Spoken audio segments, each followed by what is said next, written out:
So ayun na nga mga Lodi, meron akong good news sa inyo.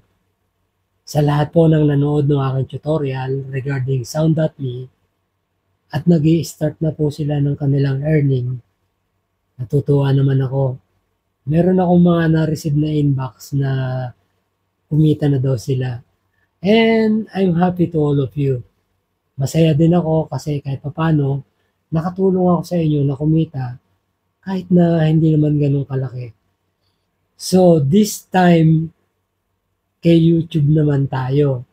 Kasi po, naka-receive ako ng email galing kay Sound.me na pwede na nating gamitin ang ating mga YouTube channel using sounds na manggagaling kay Sound.me.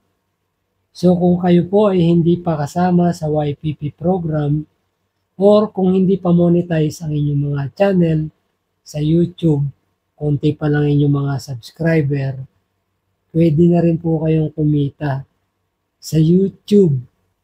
Gagamitin po natin ang Sound.me kasi po nakipag-collab na din po ang Sound.me sa YouTube.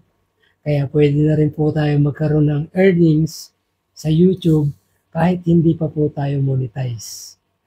Pagpasensyahan nyo na po, excited lang ako pero wala pa po ako nung tutorial, pag-aaralan ko pa po mabuti kung paano natin gagamitin ang SoundMe sa YouTube Shorts.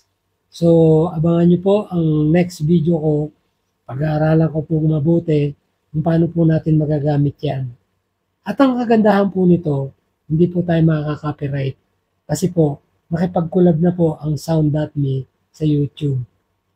Hindi po kagaya ni Meta. Lahat na lang ng sound na ginagamit natin, red flag. Lahat may restriction. Dito po sa TikTok, walang restriction yung mga sounds.